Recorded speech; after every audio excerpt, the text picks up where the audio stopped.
My name is Peter, recovered alcoholic.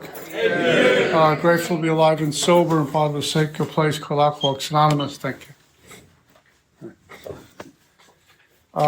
Congratulations to all the celebrants. The anniversaries about the celebrant, but it's really about showing God off in Alcoholics Anonymous that this place works. If anyone's here and new, like really new, counting days, maybe a couple of weeks or a few months or something, there's something at the very beginning of the book, and they talk about us having about a 75% recovery rate, but interesting line in there, and I say this for anyone who's new, it says, of the 50% who came in, and it says, and really tried, they stayed sober. So I have to ask myself while I'm here, am I really trying to do this? And it doesn't have to be the perfect fourth step and the perfect third step and anything perfect. God doesn't need perfect people. But really giving an effort. I really tried to get drunk. I was usually successful. So I come in here and I need to put that effort in. Dr. Bob says if we chase this with half the zeal we did going out there, we'd be fine. So it really comes down to how bad do I want to get free. So June 23rd, 1988 is when God separated me from alcohol. I'm very grateful for this gift of sobriety. I do have a home group in Boca called No Problems, Just Solutions. I do have a sponsor and worked with 4 sponsees today. I have about 13 right now. So God has me very busy. I was just thinking while Anthony was up here taking his chip, I remember I was part of a group called the Free Spirit Group in Brooklyn, and the only requirement for membership at my home group was a pinky ring, sunglasses, and gold jewelry at this place. The greeters were Joey Bag of Donuts and Frankie Head of Lettuce. Those were the greeters at the doors. Very interesting group. But I remember this guy had told me this. By then I was sober about 5 or 6 years. But at my second AA birthday, I'm taking a chip and giving thanks to the group, and my family was there, and and had speakers, and I sat down and had some cake and coffee, and it was like that. A few years later, as I said, I had about 5 years, some guy came up to me and says, I walked into my first meeting ever, and you happened to be celebrating, and you had 2 years. And with me, with 1 day, 2 years seemed attainable. Because when you're new and somebody gets up there with 40 years, it's like, how that's like impossible. And that includes weekends, so I don't know if I can do this.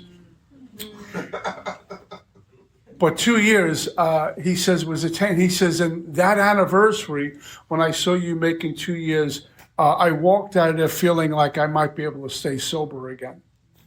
And so we never know what's going to happen in Alcoholics Anonymous.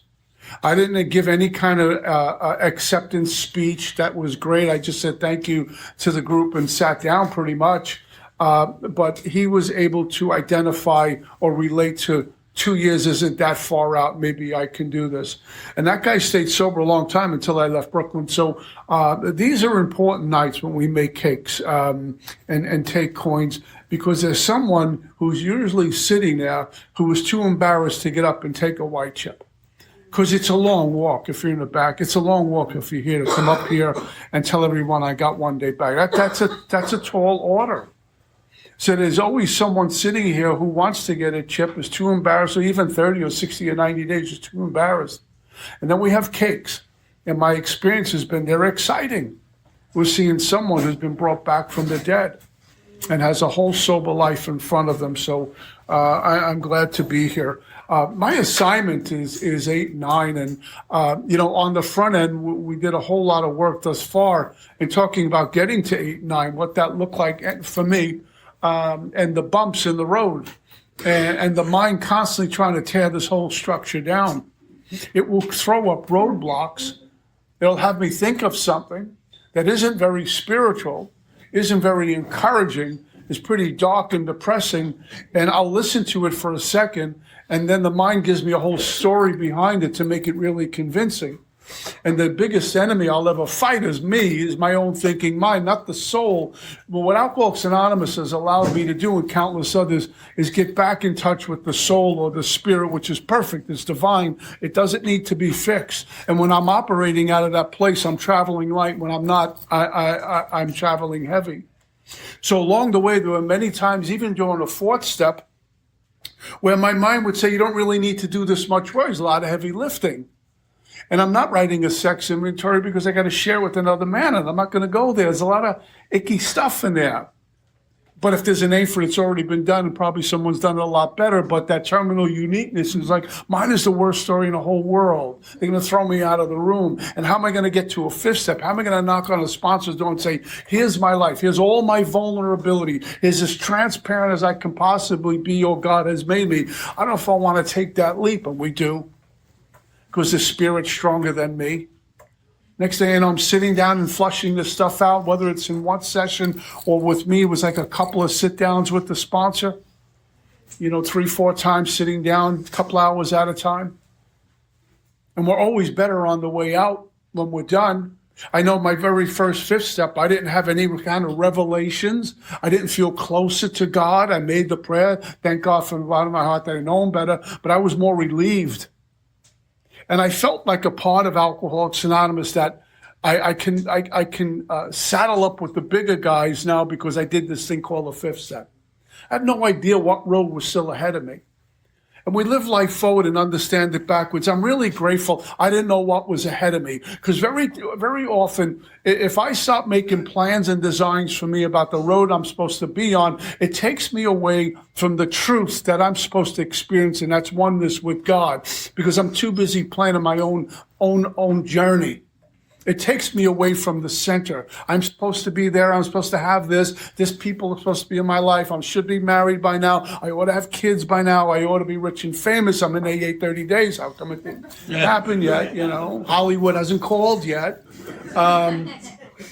And all of that stuff sounds innocent, but it'll really take me down a path that takes me away from the one truth, the only truth, the truth I'm supposed to be saddled up with, and that's God, which is what Alcoholics Anonymous, if you knew, I will tell you, it's either good news or bad news, depending on what side of the fence you're on. This whole thing's about having an experience with a God of your understanding, and nothing less than that great fact. We get a lot of information, but to have a transformation, I need a power outside of me. I need a power bigger than me to have a transformation. I get all this information I'm writing and I'm reading, but the real change comes through God's mercy. Nothing that I've earned. I've done nothing to earn God's mercy, but He's that merciful. And when I show up, if you will, to the altar or to Alcoholics Anonymous with the real desire to get well, where desperation screams louder than the ego, and I'm willing to do anything, even though I don't know what anything entails. I'm just going in. Go through the door. I'm going through. I don't care what's on the other side. I can't stay here anymore. Something happens to a guy like me, to people like us. Whether it's in 90 days or 30 days or 6 months or a few years, it happened. The events are beginning. The pilot light's been turned on. And you might be sitting here with 3 or 4 days. You're here. You didn't drink today. This is a major event. And we get into comparing. See, the process of recovery for me has never been linear, but more transformational. But I'm sitting here with a linear point of view saying, well, I only got 30 days, man. And I'm forgetting I haven't had a drink in 30 days. This is huge. And then I start to touch, it's not me who's keeping me sober, although my ego wants to take credit for it.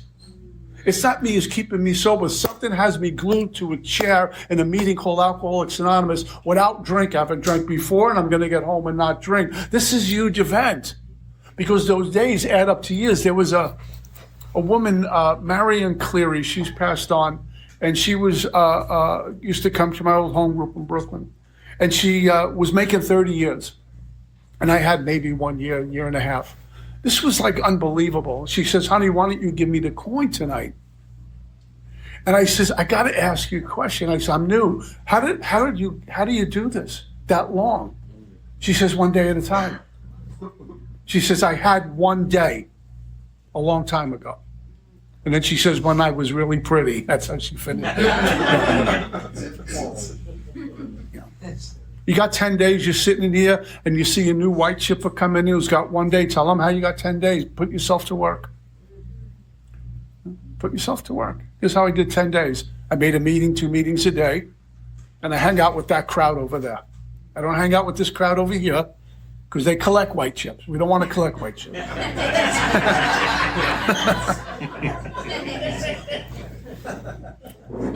Very often on this journey, part of this awakening we talk about, especially in 8 and 9, which I'm hoping God gets me to soon,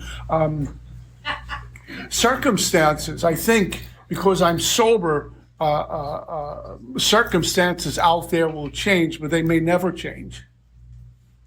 But if I find myself in the same place over and over again, dating the same type of people, hanging out with the same type of people, and always getting jammed up and into trouble and relapsing, it's not them. What I need is a change in heart or an awakening to get a different perception, a different set of conceptions on where I am and be able to see truth, to have a level of discernment on a spiritual level. Not just a regular level of discernment of left and right and up and down, but on a spiritual level, which will contradict everything my head is telling me. I need a change of heart. We look at the planet out there right now. It's an ugly place. More hate than I've ever seen before. A politician is not going to fix that. It might help. The hearts are broken. We've lost it. We've lost our way. And I come into alcohol times, I've lost my way. And regrets weigh a ton. Discipline weighs an ounce. Am I willing to be disciplined to a spiritual life? The road gets really narrow. And at the beginning, it's incredibly uncomfortable. I can't get away with what I used to. It's too painful. It's a narrow road. And I even feel like I'm the only one on the road, on a spiritual path, on a narrow road. Sometimes I feel like I'm the only one doing this thing. I'm the only one who's in my book, who's going to mass, who's making meetings, who's hearing fifth steps, and no one else. They're all going to the party. And we don't hear about them anymore. And I meet other fellow travelers on the narrow road, and I realize it's crowded with like-minded folks, shoulder to shoulder. I'm not alone anymore. It's a beautiful walk. How free do I want to be? My lineage has always talked about amends. Do I believe making amends or not making amends has anything to do with me drinking again or not? How can I enter the world? I speak for myself, enter the world of the Spirit we talk about in step 10 when I'm still plagued by what happened yesterday. How can I live now knowing how I lived yesterday? I'm suffering from the pain of the past right now. I'm operating out of the past. I still have a lot of shame and guilt and remorse and those skeletons in the closet. I hope they never come out, but I come into AA and I front like everything's okay, but I got a lot of stuff going on. And if he or she walks in, I'm walking down the block and I see them, oh my God, I'm not free. I toss and turn at night with regrets and remorse and fear of the future. If that comes up, if these people call. How can I possibly say I'm living in a world of the Spirit when it's loosey-goosey and I'm traveling light? I'm not. My misdeeds always put me in a position of pain right now. So I get free. 4 through 9, I have found is really, for me, a death to self-will and life to the Spirit. The process is always subtraction. It's not addition. I don't need anything. I popped out of Mama July 14th, 1959. God says, here's all the tools you need. Go live life. Go have fun. I didn't look at the doctor and say, make me an alcoholic. I want to be homeless. I didn't check that box. God says, here's all the tools. Go have fun. And what I did was I start to accumulate stuff. And put God's tools on the shelf, and I need more money, property, and prestige, so to speak. I need more approval. I need more of everything. And I come into Alcoholics Anonymous, and I feel like I'm empty, but really the emptiness is a lot of toxic stuff. I'm a toxic dump. I got tons of stuff on me. It just feels empty. And so what this work does is take a big, sharp knife and start cutting away till it hurts. There's many times on this journey, I can't do this anymore. One more inventory and taking my inventory when I want to blame you is too painful. How many more prayers do I have to make? How much more time in meditation? And I don't like holding up a mirror to me, but it's necessary. The road narrows, but something happens when we break through that wall. It's like, why'd I wait so long? I've never been freer. I'm not plagued by the voice of the past. That little baby doesn't have to write inventory. Isn't that cool? Yeah, perfect. Yeah, yeah. So I come out of step 7. I think I said this a couple of weeks ago. My sponsors, all of them had us, not that this is the only way to do it, it's just how they did. It's the flavor they showed me, is we would sit with 6 and 7 for a couple of days to see if we were really willing to let go if anything else came up, and that's what we would do. 6 and 7 and sit with that. And then we create an 8-step list. And so I found step 8 is almost like to get ready to go out there and repair the damage in my life. It's a bit of a preparation step where I'm praying for willingness and I'm creating this list. And so what I did was I looked at my 4th step. Now, some of us do a 4th step, and on that 4th step, we write harm's cause as we're going along. I wasn't brought up that way. What we did was we went back to the list. And again, this is not right or wrong. And then we look at each inventory and harm caused here, harm caused there, and we created this list. And I thought, once I went through my old 4th step and listed all the people and harms I caused, I was done with the list. I've gone through the work many, many times, and sometimes people show up still. And even on the first 8-step list, there are going to be people that God's going to give me. I will simply remember that go on that list that I wasn't even resentful with. I just hurt them. I stole. You know, I have no problem with you, but you left your wallet there and there was money in it, so it's coming home with me. I'll mail the wallet back to you, minus the money. You know, that kind of thing. Or we used to take these things at the 8-tracks, the cassette things in the portable thing you go on the dashboard. What they call? What do you call it? 8-track. Oh, you stole too? Thank you. Okay. We used to take those, you know, and sell them on the street. Now, the ones I took, I didn't even know the person. There was no resentment there. But it was a harm caused because I've had stuff stolen from me. So these people went on the list, and my job in step 8 was to pray for willingness to make amends to every single person on that list. Every person, no matter what walk of life, no matter how much danger I might put myself in going to make amends, I had to get willingness to go to see every single person. Step 9 was going to tell me when to do so would injure them or others. But my preparation was to get into a spirit of willingness to see everyone. And some of those I was balking at. It was really uncomfortable. But that was my assignment, so I began to pray for willingness to God. Please give me the willingness to see everyone on this list. So I have this list, and I have a whole bunch of names, and this is before social media. It was a little bit more difficult, actually a lot more difficult to get in touch with people you haven't seen in a while. You can pretty much find a lot of people on social media nowadays.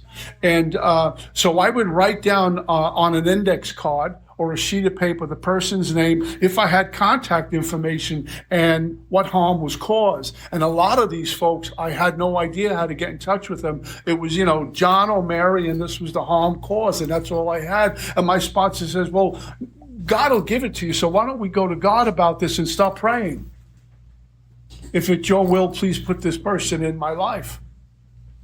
And so I started praying, and I remember taking like 10 names for about 2 weeks and praying for willingness to see these 10 people. And then little by slowly moving down that list. And there was one person on the list. Our big book talks about how to approach the man we hated will arise. There was one person on that list. A lot of us have one or several on that list, people we don't want to see. And just a little backstory. This was a gentleman, he was a landlord, that I rented a room from.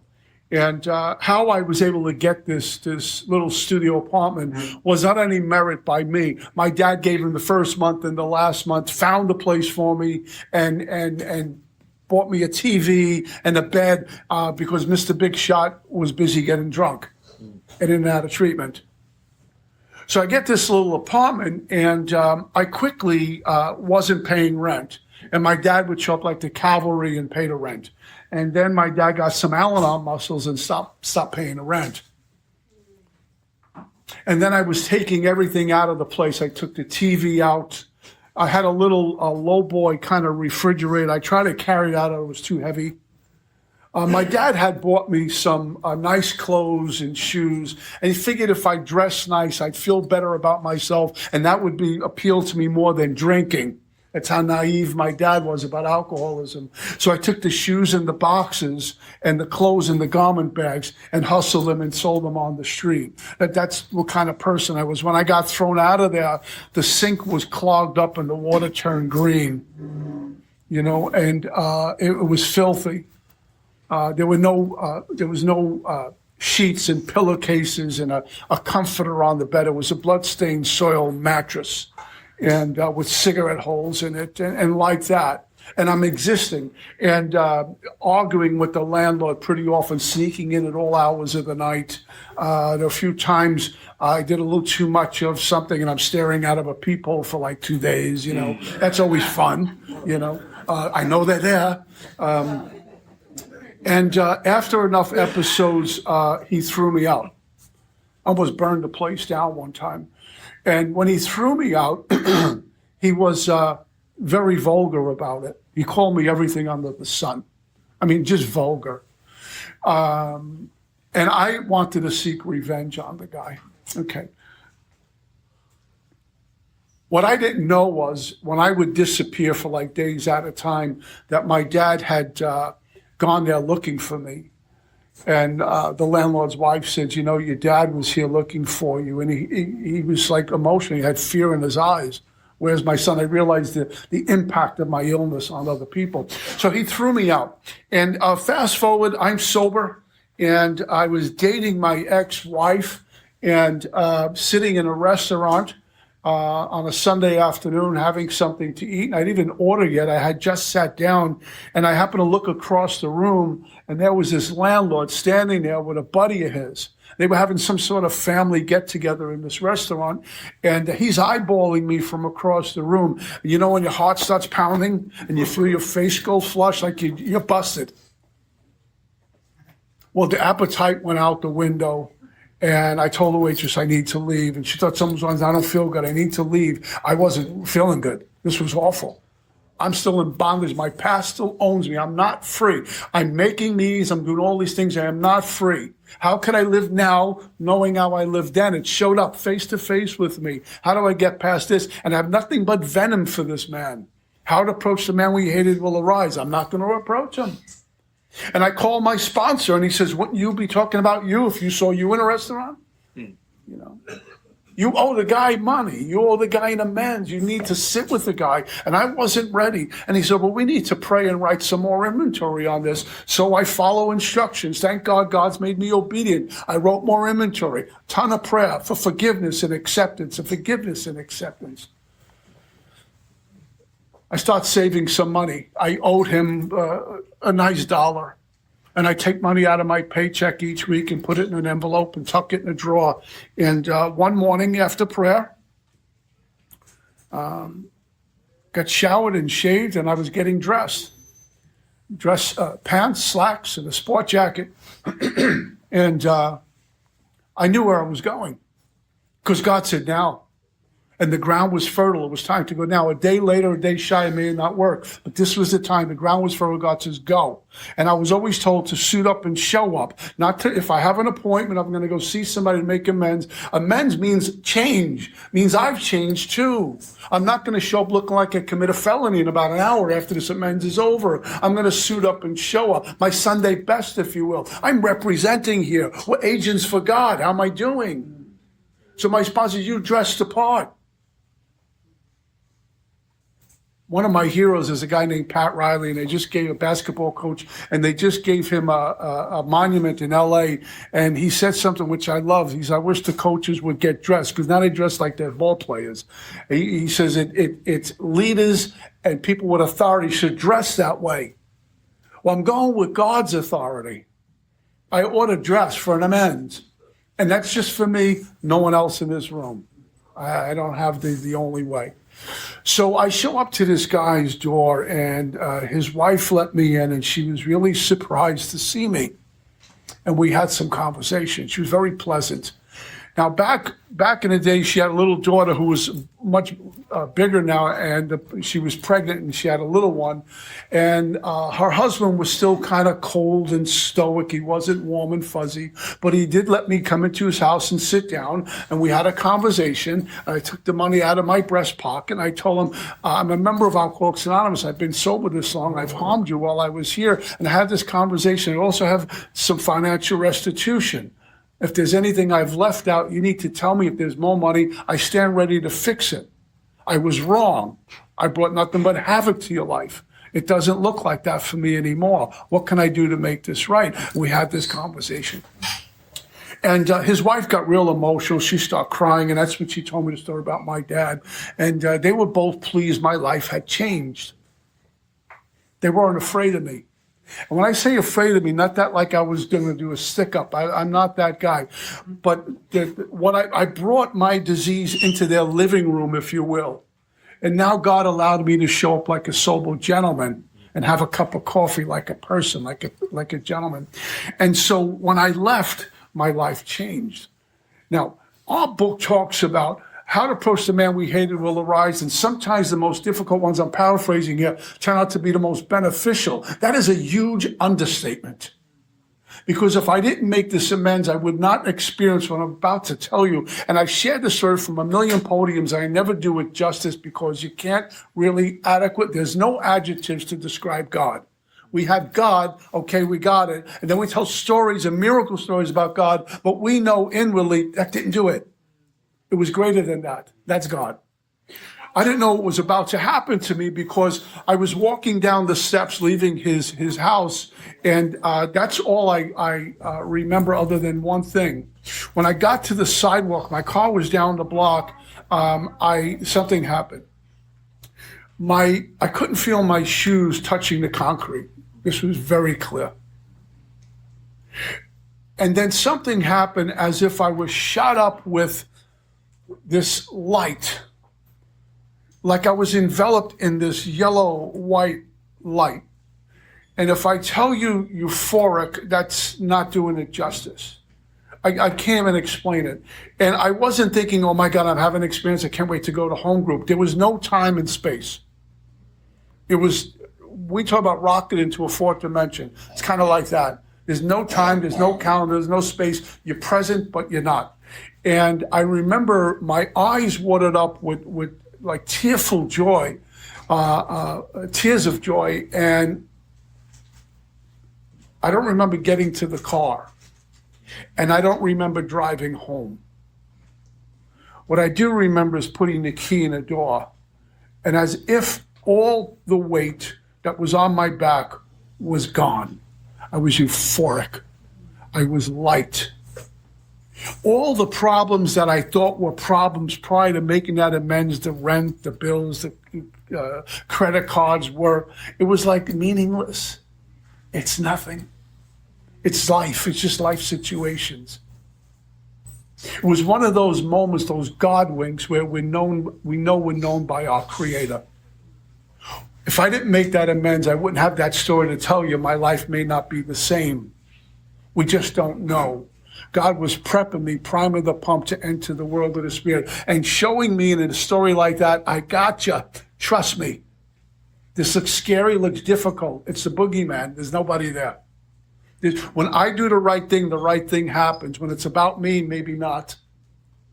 And so I would take people off this list, and I keep making amends. Now, there were a few I wasn't supposed to make. I caused more harm in so doing. One I was pig-headed about. I was driving back from a meeting, and I see some young lady on the steps with two kids, and it was a woman on my list that I dated many years ago that I caused harm to. I'm super AA guy. I can just show up. And when I got there, she was really startled when she saw me. She got very nervous. She pulled her kids in. She says, "My husband's upstairs. You better leave." And I called my spouse. I can't tell you what he called me, but he's had no business going there. He said, "How dare you?" What were you going to talk to her about while her husband's in the house? You didn't know she had a husband on top of her. I had no right to do that. I have no right to save my own skin at someone else's expense. So my walk in Alcoholics Anonymous is to treat women, and anyone who knows this is just, I'm showing God off, not me. Anyone who knows me knows I treat women with respect. I'm not a dirty dealer in AA, never have been. God has just made that because that was that important to me. I never want to be like that again, ever. I practice fidelity to God. I experience God's fidelity in my life. And there were people, when I worked as a longshoreman, I did a lot of stealing, but I couldn't go to my employer and say, I've been stealing because I might implicate a lot of people. And they would be in job jeopardy. I put my dad in job jeopardy. My sponsor says, how much you think you stole in total? I said, I don't know. He's go pray on it. And I came back with the number. It was in the thousands. He's good. Put it back into the universe. And you be the best worker you can be while you're there. Get there early and stay late. Do AA at work. And little by slowly, I stopped paying back money. Poor boxes in church, putting extra money in a basket, putting a 20 under the pile, not to be Mr. Big Shot in AA. Feeding the homeless, giving money to the homeless. And one day I was home and I got something in the mail about the Disabled Veterans of America or something like this. I love our vets. Anyone served this country. Nothing but profound respect. There it is. And I start sending money every time they would send me once a month, put $5, $10, $20, whatever it was. Did this for like 5 years. I got even. Do I still owe the universe? Absolutely. As long as I'm breathing, I owe.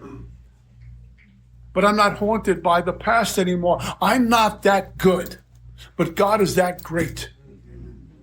Yeah? I get to travel like, I went to my family, and some of them were challenging, you know. I remember my uncle telling me, I was sitting with my uncle, he says, oh, don't worry about it. It's really no big deal. It's a long time ago. And he says, you still got to go to those meetings. He said, one day you won't need to be able to drink like a gentleman. Trust me, I know. I said, okay, got it, you know.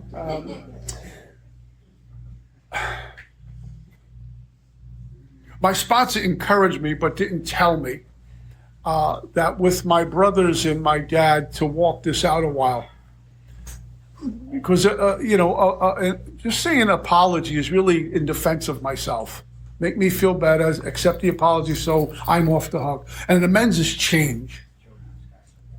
So I had to walk it out a while. I took that direction, and I'm sober a little bit, and I'm saving money because I had a huge tab to pay my dad back with lawyers, and just a lot. And I saved up a bunch of money. It's unbelievable when you're sober, we can actually save a few bucks. This is unbelievable.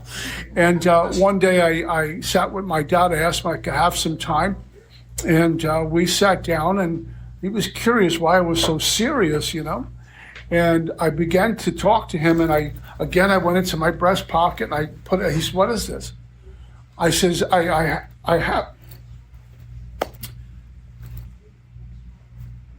owe you money, and I'm hoping we can work out some kind of deal for all the stuff I did. And my dad pushed the money back, and my first instinct was I just insulted him. Oh no, I made it worse.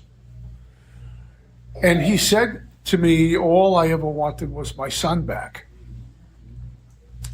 And my dad wasn't the type of guy to give praise to anyone. He didn't do that. But what he did, and over a cup of coffee across the table, was begin to praise you. And he says, you keep doing what those people tell you to do. When I was in treatment, my dad, when the counselors would tell him, you got to do this, he would say, and very, very upfront, don't tell me how to raise my son. He would sit with the priest, and don't tell me how to raise my son, and you can take you and your God and take a walk. We had a friend who was a detective in the New York Police Department, and he would sit with my dad, Vic, this is, in all due respect, don't tell me how to raise my son. He was very clear about that. During that amends conversation, he basically said, you raised me, because he trusted you, because of the walk you allowed me to have in Alcoholics Anonymous. And when I sat with my brothers, one of my brothers, when I say anything you need to tell me, he told me. He was angry. My youngest brother fell apart and wept. He said, I thought I wasn't going to have an older brother anymore. He said he was so sick.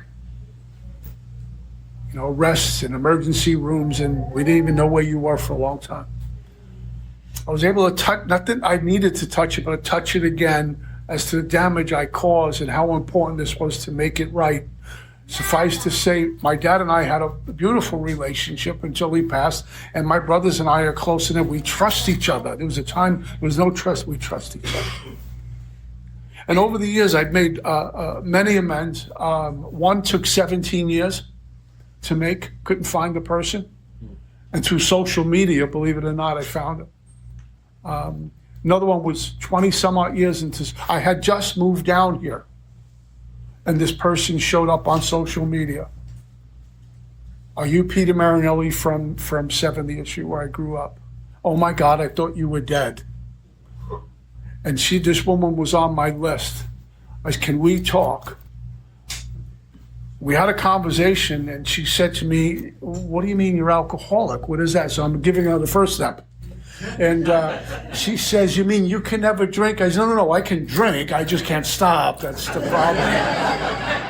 And while we're talking about this, you know, we make amends here in finances and relationships change. We make relationship amends and finances, and you don't know. The world of the spirit, 1 on 1 doesn't equal 2. And she says, I knew it. And she was saying, my husband's like that. And I've tried to hide his wine bottles, and he almost beat me up a few times, and he trashes the house. Would you want to talk to him? I said, absolutely. I knew this is why I'm making this amends. And she called me about a week later. She says, listen, it got really bad. He beat me up. When I told him, an old friend got in touch with me and blah, blah, blah. And he's in AA. So I wish you well. And that was the end of that. I don't know what happened to that. I got a lot, sort of like many of us in this room, a lot of amends story that changed our life. 1 on 1 doesn't equal 2 here. But we trust the path of God, and we trust this path in the big book, the treasure map, to take me to the treasure called God. And we get on the other side, somewhere in those amends. This is coming from my story. Somewhere in those amends, you wake up one day and say, I am free of me. There are no more skeletons. I'm not afraid to face people. I can look the world in the eye. I'm not the perfect person. I know I'm broken and flaws. A lot of little things that are wrong that I wish would get better in me. But when I look in the mirror, I'm not spitting at the person looking back. I walk, as my dad used to always teach us, head up and shoulders square. I'm able to do that. I give all credit to God. So the question I guess we ask is, where am I currently in amends? What amends could I be making right now without causing more harm in so doing that I'm not? I'll say tomorrow, and then tomorrow is today, and it's too late because I got a drink in my hand. So I've taken this work, you know, as my life depends upon it. I get to travel light on most days, albeit I'm broken and flawed. I know that. That's really okay. God designed the equipment that way. That's all right. It's a greater need for him. I try to please him. And sometimes, Thomas Merton says this, even in my effort to please God, I may not be pleasing God, but in trying to please God, it pleases God. You know, I remember when we were kids in Christmas time, we used to make little cards in school with a crayon. Worst piece of art known to mankind. And I bring it home. My mom would say, oh my God, it's beautiful. Put it up on the refrigerator. Look what he made. People would say, what is it? God's saying, she or he's trying. I'm cool with that. That's all I got. All right,